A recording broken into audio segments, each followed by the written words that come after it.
वक्त है शाम का और मैं हूँ सैफई में। सैफई किसी परिचय का मोहताज नहीं है। धरती पुत्र कहा जाता है एक ऐसे नेता को जो कि एक सामान्य शिक्षक थे और उन्होंने अपना राजनीतिक सफर शुरू किया और शिक्षक से उत्तर प्रदेश के मुख्यमंत्री और देश के रक्षा मंत्री बने। हालांकि गलतियां सब थोड़ी थोड़ी करते हैं, उनसे भी कुछ गलतियां हुई ऐसी बयानबाजियों के माध्यम से जो लोगों को अमानवीय लगी। लेकिन उन सब गलतियों पर बात ना करते हुए बात करेंगे उनके राजनीतिक सफर से शुरू हुए सैफई में यादव परिवार के पूरे राजनीतिक करण तक की बात।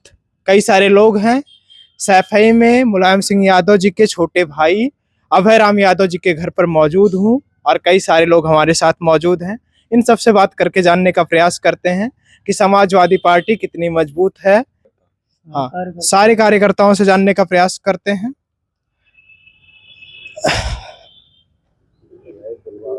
तो बाबूजी, क्या नाम है आपका? हम जयपाल सिंह यादव यादव जी हैं। कहाँ से? प्रिंसिपल इंटर कॉलेज मेरठ से रिटायर्ड है। मेरठ से। तो नेताजी को तो आप जानते ही रहे होंगे। दोस्त रहे हैं, बढ़िया बड़े भाई थे। अच्छा। बड़ा दोस्त प्यार रहे करते थे, बड़ा प्यार करते थे। तो उसी दोस्ती को निभाने के लिए हाँ। यहाँ प्रचार के लिए उपस्थित हाँ। हुए हैं आप। हाँ। कौन से मैनपुरी में प्रचार कर रहे हैं या पूरे देश में जहाँ जहाँ समाजवादी पार्टी लड़ रही है? ऑब्जर्वेशन करने ही आए हम तो। डिम्पल जी का, अखिलेश जी का बड़ा अच्छा चल रहा, बहुत अच्छा चल रहा है। कई लाख से जीतेंगे। क्या लगता है मैनपुरी जीत रहे हैं? ओह, इसमें डाउट की क्या जरूरत है भाई? इसमें कोई डाउट नहीं नो, दोनों सीटें, अगली सीट भी अखिलेश जी वाली भी बढ़िया। अखिलेश जी कहाँ से? ना कन्नौज से। कन्नौज से। कन्नौज जीत रहे हैं वो। हाँ, और ये पक्का। मैनपुरी। हाँ, और सारी सीटें जो जिस पे चुनाव लड़ा जा रहा है समाजवादी द्वारा। और जीत रहे हैं। बात पूछी जाओ तो बताओ। तो बाबूजी, जो परिवारवाद का आरोप विपक्ष मतलब पक्ष, सत्ता पक्ष लगा रहा है, वो सही है या नहीं सही? गलत लगा रहा है। तो पब्लिक चुनती है ना। पब्लिक चुनती है। कैंडिडेट्स को कौन चुनती है? पब्लिक चुनती है कि नहीं? जनता वोट की पड़ेगा तभी तो जीते हैं। जब अखिलेश यादव जी मुख्यमंत्री बने पहली बार, तो पब्लिक की राय से बने होंगे। हैं? पब्लिक की राय से बने क्यों नहीं? वो तो लीडरशिप ने जो कह दिया, होटल जो लीडरशिप कह रही है वही तो बनेगा। जो गट्स देखे जाते हैं, देखा अखिलेश जी कितने बढ़िया बोलते हैं, देखा कितने लोग प्रभावित। अब कैसा हो रहा है भाई? नेताजी का इफेक्ट भी है, लेकिन ये बताइए अपनी नॉलेज देखा। ऑस्ट्रेलिया पढ़ कर आए, दूर दूर पढ़ कर आए। डिम्पल जी वहां से इंग्लैंड से पढ़ कर आई, देखा ऑस्ट्रेलिया। और हायर एजुकेशन की बात कर रहे हैं। बच्चे अपनी मदर टंग ना आना हायर एजुकेशन है। आप वर्ल्ड में रहे टिकने के लिए इंग्लिश जरूरी है। हिंदी का सम्मान तो करे। हिंदी में तो पैदा ही हुआ है। कहाँ सम्मान नहीं हो रहा? क्यों नहीं कर रही गवर्नमेंट? भैया 50 साल से 75 साल से तुमने किया क्या? हिंदी को तुमने नेशनल लैंग्वेज क्यों नहीं बनने दिया? वही तो प्रॉब्लम है, हिंदी तो कहीं बोली ही नहीं जाती। इंग्लिश भी जानना जरूरी है, साइंस जानना, इंग्लिश में होते हैं। साइंस जानना जरूरी है, इंग्लिश जानना जरूरी है। तुम तो टेक्नोलॉजी सारी कहाँ है, सारा मेडिकल कहाँ है? अपनी मदर टंग को भूल जाना अच्छा है। मदर टंग में तो बोलते ही दिन रात हम, किसमें बोलते हैं? इंग्लिश नहीं आनी चाहिए। आज के बच्चों को उठा के देख लीजिए, कहीं मदर टंग आती ही नहीं।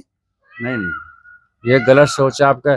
जिस हिंदी की बात कर रहे हैं, जिस हिंदी की बात कर रहे हैं, हम राष्ट्रीय भाषा का सम्मान करते हैं। लेकिन तुमने ये 75 साल में तूने क्यों नहीं किया? अब क्यों नहीं किया साउथ में तुमने?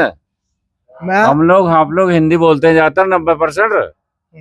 10% इंग्लिश बोले तो गलत लग रहा तुम्हें। साइंस और टेक्नोलॉजी, सारी मेडिकल, सारी लॉ किस में लिख रही है? सारे निर्णय तो चलो मान लिया हो, तो नेताजी ने किया, हिंदी का प्रचार किया बहुत तगड़ा। हाँ, नेताजी ने किया, उसके लिए मैं उनको शुभकामनाएं देता हूँ। तो ये है इंग्लिश और साइंस, टेक्नोलॉजी, मेडिकल, इनमें प्रवीण होना चाहिए बच्चों को, कंपटीशन में आ सके। हिंदी में भी होना चाहिए ना। हिंदी में हो जाए तो और भी अच्छा है। हिंदी बोलने तो हिंदी के खिलाफ नहीं है, खिलाफ जो है उनसे बात करो। साउथ इंडिया को, अरे आपने साउथ इंडिया को बिल्कुल हिंदी का तुम फेस नहीं कर पाए। हिंदी सिखाओ ना, अब भी सिखाओ, कौन मना कर रहा? तो हिंदी को दासी कैसे बना दिया जी, बताओ। होनी चाहिए मदर टंग, दासी बना रखा। वही तो समस्या है। नहीं, वो अलग समस्या है। चाइना कोई सामान बेचता है, उसका ये मैनुअल समस्या दूसरी चाइनीज है, में वो लिखा दूसरी होता है। रसिया कोई सामान बेचता है, आपको इंग्लिश उसका आनी चाहिए कि नहीं? आनी चाहिए, मुझे दूसरी आती नहीं लैंग्वेज कुछ। आनी चाहिए कि नहीं? हाँ, लेकिन सभी मुझे लैंग्वेज मदर टंग आनी आनी चाहिए। चाहिए। ये तो मदर टंग है, इसमें तो बोलते हैं हम। इसमें 90% नहीं, 99% ही बोलते हैं हिंदी में तो। और क्या चाहते हो तुम? आपने कहा कि ब्रिटेन कहाँ से, लंदन और ऑस्ट्रेलिया से पढ़कर आए हुए भैया और भाभी जी उच्च शिक्षा के लिए गए ना, उच्च शिक्षा लिए, उच्च उच्च शिक्षा। शिक्षा। भारत में कब ऐसी उच्च शिक्षा की व्यवस्था हो सकती है, कब तक आपका अनुमान है? क्योंकि आप इंटर कॉलेज में यहाँ पढ़ा भी रहे उच्च हैं, व्यवस्था इसलिए है, यहाँ भी तो है। यहाँ से बच्चे क्यों नहीं पढ़ सकते? दो MBA वगैरह सभी, IIT जे क्या है, हाँ, लेकिन यहाँ से बच्चे क्यों वही नहीं यहाँ पढ़ते? नंबर आ जाता, जाते हैं उसमें पढ़ने के लिए। ऊंचे स्तर पर IAS है मान लो। बहुत सारे नेता IAS। ऐसे हैं जो कि आज बहुत सारी पार्टियों में हैं, भाजपा में भी हैं, पक्ष में भी हैं, विपक्ष में भी हैं। हाँ। इन लोगों को भारतीय जो परंपरा है, भारतीय वेशभूषा है, भारतीय शिक्षा है, भारतीय चिकित्सा कह सकते हैं, लेकिन उतनी प्रभावशाली नहीं है, जल्दी आराम नहीं करती, इसलिए हम उसको नहीं जोड़ते हैं। इन सबसे दूर भागने का क्या आशय निकाला जाए? जैसे कि कोई भी एक राजनेता ले लीजिए, किसी भी पार्टी का हो, उसका किड्स होगा, वो US से, ब्रिटेन, रसिया, विदेशी कंट्रियों में जाएगा, वहां से पैसे खर्च करेगा देश का, और वहां से शादी करके आएगा, शादी करके आएगा, यहाँ बच्चे होंगे उसके, वो बच्चे भारत की संस्कृति को कितना भाप पाएंगे? जब यहाँ रहेंगे तो भाप जाएंगे। इंग्लिश बोलते हैं। हमारे प्रोफेसर जो थे अमेरिका के थे, हिंदी भी बोलते थे और बड़ा मजाक भी करते थे, हंसते थे वो। तो यहाँ आकर रम नहीं गए वो। और 5 साल में तो वैसे ही रम जाओगे। जब 5 साल तुम कोर्स करोगे तो बहुत सारे दोस्त वहाँ भी तो बन जाएंगे ना। वहाँ जब रहोगे, जहाँ रहोगे, वो दोस्त बन जाएंगे कि नहीं? तो इसलिए हमारा देश तरक्की करना चाहिए कि नहीं? अब ये 137वें नंबर पर है दुनिया में। आपका नाम पीछे है, क्यों? इकोनॉमी 5वें नंबर पे है भारत की, आपको पता है? 80 करोड़ लोग राशन भी ले रहे हैं, इसको किस तरह से देखते हैं? अरे इनको और कैसे बनाओगे? इतना गरीब बना दो इन्हें, बेचारे उठ ही ना पाए। अपने एक स्वार्थ के लिए 100 रुपए का सामान देकर तुमसे खरीदना चाहते हो क्या? क्योंकि आप उनका शिक्षक हैं, उनका देश इसलिए नहीं मैं है आपसे ज्यादा पूछ रहा ये देश उनका नहीं है क्या? है। 100 रुपए दे के तुम खरीद लोगे? हमें वोट दे दो जी। उनकी मजबूरी का, गरीबी का लाभ उठाना चाहते हो? इंडिपेंडेंट क्यों नहीं बनाते उनको? वोट मांगने के लिए, बस वोट के लिए। अब तो 29 तक की राशन की व्यवस्था हो गई है, शाहजी ने एक और मंच से कर लो, कहा है। पूरी जिंदगी का कर दो ना, बेचारे को ऐसे ही अरे रखो। मुझे ना मिलता राशन दादा। नहीं तो ये इसे देश को और पीछे ले जाना चाहते हो?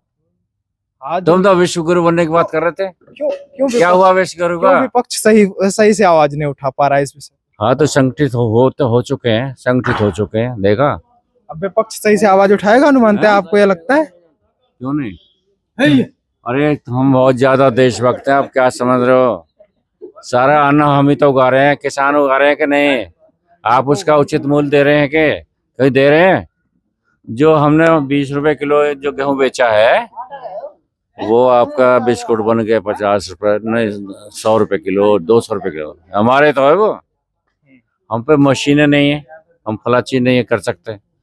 पूंजीपतियों के पास मशीन है। बड़ा लाभ कौन ले रहा है? बड़ा लाभ कौन ले रहा है? अडानी अंबानी तो ले रहे हैं। आम आदमी क्यों नहीं ले पा रहा लाभ पूरा? शिक्षा ठप हुई पड़ी है। शिक्षा पे स्कूलों में देखो क्या हाल है। भैया थोड़ा सा वही गांव के लोग सीधे हैं, इनका DIS क्या कर रहा है? DIS चेक करना चाहिए कि नहीं क्या हो रहा पढ़ाई में? कहाँ गए बच्चे? पब्लिक स्कूल में चले गए कि नहीं चले गए? जो कम पढ़े लिखे अध्यापक है वो पढ़ा रहे हैं वहाँ, और जो ज्यादा पढ़े लिखे हैं वो इंटर कॉलेजों में, डिग्री में, सब में नियुक्ति क्यों नहीं करते भाई? लेकिन आज जो विपक्ष के नाम पर एकत्रित हुए हैं सारे लोग दिल्ली में और देश के कोने कोने से, वो सारे लोग कभी ना कभी सत्ता में देश के रहे हैं ना। उस समय उनमें क्या नहीं उनको मिला जो वो काम नहीं कर पाए जो आज करना चाहते हैं? जो टाइम मिलना चाहिए, बड़ा टाइम मिलना चाहिए। अब लोग सब गिराने पे, भाजपा तो कह रही है गिराने 10 पे साल लगे हमें रहते मिला, हैं। हम 5वीं सबसे बड़ी अर्थव्यवस्था बना दी है, फेल क्यों हो गए? लोगों को राशन दे रहे हैं। मोदी फेल क्यों हो गए बताओ? अब मोदी जाने हो, हम कैसे जाने? लड़कों को 2 करोड़ नौकरी देने का वादा किया और क्या हुआ? कितनी दे दी तुमने? लोग आवाज ही नहीं उठा रहे। 10 साल में 20 करोड़ न हो जाते हैं अब तक। अरे जब लोग आवाज नहीं उठाएंगे तो आवाज तो उठा रहे हैं, जो एक आदमी सुनता नहीं। ईवीएम मशीन को कह रहे हैं हटाओ, क्यों नहीं हटा रहे? ईवीएम मशीन 2004 से है, 2004 से है। 2 बार कांग्रेस उसी ईवीएम मशीन से चुनाव लड़ी। एक सेकंड, ईवीएम मशीन 2004 से है। कांग्रेस 2 बार ईवीएम मशीन से चुनाव जीती थी। तो अब इस समय इस तरह से तो ऐसे मान लिया जाए। अरे ये सबसे बड़े हथकंडेबाज हैं। कैसे भाई? वो जब भी कितना तो देखा 2 बार चुनाव जीते, वो भी 2 बार सुप्रीम कोर्ट के वकील हाँ। देखा कितने महीनों से अड़े हुए हैं। क्यों नहीं किया तुमने? जापान में कागज से होता है, उन्होंने ही बनाई है मशीन। बाबूजी, जब कागज से वोट पड़ता था, आपको भी याद होगा, अभी जयपुर की घटना आपने देखी ही होगी, कागज से ही पड़ा था वोट, भाजपा का ही ठप्पा लगा था। अब क्यों होश उड़ रहे हैं तुम्हारे? पहले जब वोट पड़ता था, मेरे होश नहीं उड़ रहे, मैं वोटर नहीं हूँ, कह रहे हैं राजनीतिक दल को नहीं कह रहे, उनको हाँ। क्यों होश फाख्ता हो रहे हैं?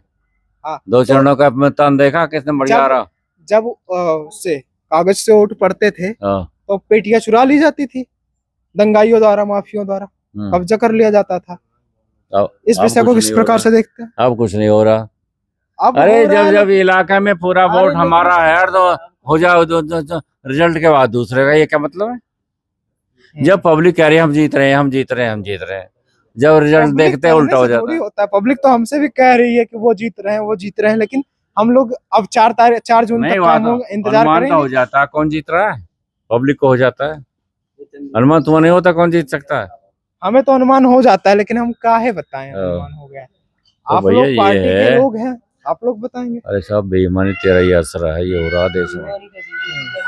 क्या वादे से क्यों हट रहे हैं? क्या वादे किया आपने? घोषणा पत्र दिखाओ क्या है उस घोषणा पत्र जमे क्यों नहीं तुम? क्यों तानाशाही चला रहे हो? आप ऐसा करो, ये डेमोक्रेसी है क्या? डीएमके के घोषणा पत्र को किस तरह से देखते हो? क्योंकि डीएमके तो राष्ट्रीय राजनीति में भैया जवाब देंगे इसका। क्या कहना चाह रहे हो? डीएमके एक पार्टी है, हाँ, वहाँ वाली, तमिलनाडु वाली, इस समय कांग्रेस के साथ है, और आप लोग भी कांग्रेस के साथ हैं। ये डीएमके नाम का राजनीतिक दल है। चल भी रहा आपका, कुछ बंद होना पड़ा हो रहा है ना भाई? हाँ, चलेगा, वो चलेगा। हाँ, तो समझिए, डीएमके का मैनिफेस्टो जारी हुआ, उसमें उन्होंने कहा कि हम सीएए लागू नहीं होने देंगे। ठीक कहा।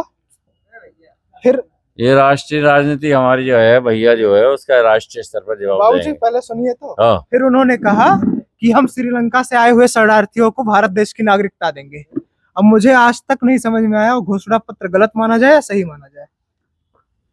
ये राष्ट्रीय स्तर का मुद्दा हुए किस तरह से नागरिकता दी? राष्ट्रीय स्तर का मुद्दा है, हमसे यहाँ लोकल बातें पूछिए केवल। अच्छा, लोकल बातें, प्रदेश की बातें। मैं तो भाई देशभक्ति की बातें होनी चाहिए वास्तव में, वो नहीं हो रही हैं। कोई भी देश का पार्ट है वो अलग हो जाए, देश से अलग हो जाए, गलत है कि नहीं है? अलग क्यों होना चाहिए? तुमने हिंदी अभी तक लागू नहीं हुई है।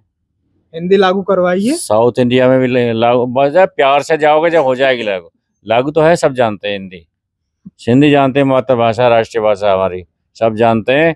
लेकिन लिखा पढ़ी में लेकर आईएएस से लेकर सारे एग्जाम उसमें ही हो रहे हैं।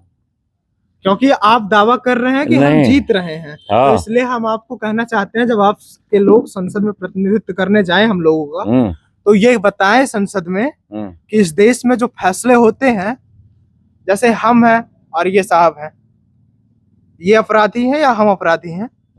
हमारा वो दोनों वकील साहब हैं और एक जज साहब बैठे हुए हैं, वो दोनों लोग कुछ चर्चा कर रहे हैं, जज साहब सुन रहे हैं, हमारी जिंदगी का फैसला हो गया, हमें पुलिस उठा के ले गई, फांसी पर चढ़ा दी, हमें पता ही नहीं चला फैसला हुआ क्या। अन्याय हो रहा है ना। इस देश में जब 100 करोड़ लोग हिंदी भाषी हैं, न्याय नहीं मिल रहा है। 100 करोड़ कम से कम लोग हिंदी भाषी हैं 140 करोड़ में से, तो इस देश की मातृभाषा होनी चाहिए, कोर्ट में जजमेंट्स होने चाहिए उसमें कि नहीं होने चाहिए। इसके लिए मैं आपको कहता हूँ कि अभी 10 साल से क्या कर रहे हैं, भारतीय बन रहे हैं। अरे तो हमारी संबंध थोड़ी है उनसे, इसीलिए तो हम आपसे कहने आए हैं। 10 साल से तुमने क्या करके दिखाया बताओ? साउथ इंडिया में बताओ, और यहीं क्या दिखाया? नौजवान, अरे नौजवान छोटी सी नौकरी के लिए भटक रहे हैं कि नहीं? नौजवान बाबूजी, किसानों की हालत खराब हो रही है तो वो है नॉर्थ इंडिया की बात। वो संक्षेप में करिए, ये लंबा मुद्दा न छेड़िए। ये राष्ट्र की बातें होनी चाहिए, प्लेटफॉर्म पर होनी चाहिए, अब तक हो जानी चाहिए थे। देश अपने को। नेताजी को इस संज्ञान में लाइएगा कि हिंदी के लिए थोड़ा सा आवाज उठाएं, जिस तरह से अरे हम धरती हिंदी पुत्र भाषी हैं, जो आप क्या बात कर रहे हो? हिंदी भाषी हैं हम पक्के। ठीक है। हम तो हिंदी में 24 घंटे हिंदी में बोलते हैं, मेरठ से किसी 24 घंटे हिंदी में बोलते हैं। ये पढ़ाई लिखाई में इंग्लिश जो है थोड़ा, जो राष्ट्रीय स्तर पर, वर्ल्ड के स्तर पर आपको उठना है तो इंग्लिश भी सीखनी पड़ेगी, और दूसरी लैंग्वेज आपको जर्मनी सीख लें तो आपको क्या बुराई है जी? इंग्लिश आपने सीख अच्छी बात है, लेकिन अपनी मदर टंग आनी चाहिए। वो तो आती है। मेरठ से आए हैं, समाजवादी पार्टी का प्रचार कर रहे हैं, बाकी समाजवादी के पार्टी के कार्यों से प्रसन्न है पूरी तरह से ना आप? क्यों नहीं? ठीक है, फिर जिताइए। मेरठ में किसको जिता रहे हैं? सुनीता वर्मा जीत गई है, समाजवादी पार्टी जीत गई है 4 जून को। रिजल्ट तो आएगा ना, रिजल्ट भी आएगा, अनुमान है तो पक्का।